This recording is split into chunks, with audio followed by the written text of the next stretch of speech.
Hi, I'm Meredith, and thanks for joining us for this week's Green News.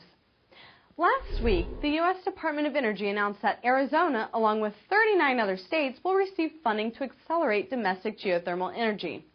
U.S. Secretary Stephen Chu announced that $338 million in Recovery Act funding will be used for the exploration and development of new geothermal fields and research to advance geothermal technology. The grants will support 123 projects from private industry, academic institutions, tribal entities, local governments, and DOE's national laboratories. The United States has vast and untapped geothermal resources.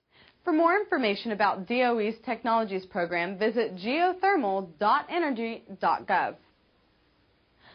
States like Nevada and California are discovering that not all renewable energies are free from environmental impacts. While the promise of cheap energy and more jobs from solar power plants is enticing, residents and local farmers are beginning to worry about their water supplies. The solar power projects in California would use rows of mirrors to heat up water, creating steam that drives electricity-generating turbines. Well, the steam is then condensed back to water and cooled for reuse. This method, called wet cooling, requires constant replenishment of water because of evaporation. The alternative form, dry cooling, uses up to 90% less water, but it is not as cost-effective or efficient. Currently in California, the Genesis Solar Energy and the Mojave Solar projects are estimated to use between 5 to 700 million gallons of water a year. And here's this week's green tip when investing in light bulbs. Compact fluorescent lights, or CFLs, use up to 66% less energy and can last up to 15 times longer than regular light bulbs. Use CFL bulbs in places where you use light for more than an hour a day, such as hallways, bedrooms, and the kitchen. Remember that there are specific bulbs for each outlet. Standard CFL bulbs can be fire hazards in dimmers unless those bulbs are marked for dimming.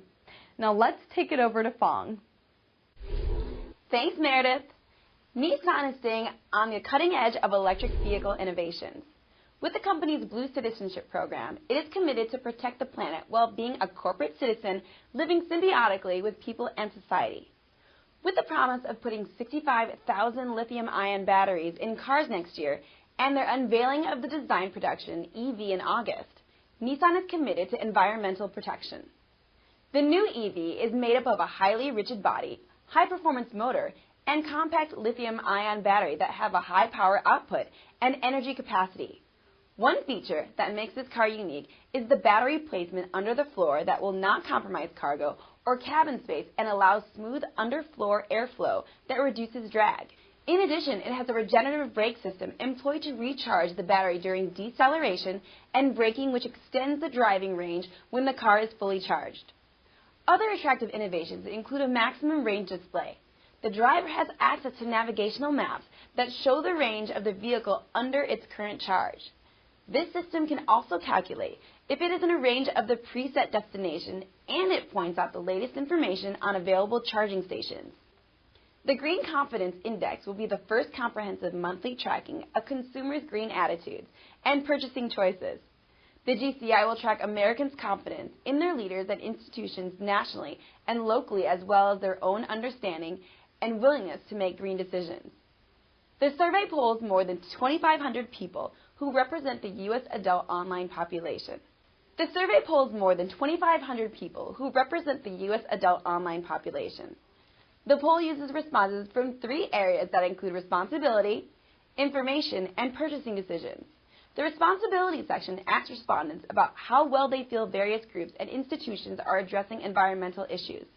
They were also asked if they felt they had enough information about environmental issues, green products available, and on voting and investment decisions. The purchasing section asked what green products were already being bought and what may be purchased in the future. The results so far have revealed that Americans believe that they are personally doing enough, though that they believe that major companies and manufacturers were not doing their part in the green movement. Respondents also described that the information was available on high energy consuming products such as vehicles and household appliances, but there was not enough material available to make informed investment decisions about environmental issues. Thanks again for joining us, I'm Fong, and don't forget to join us next week with the most updated news on GreenSoxRock.com.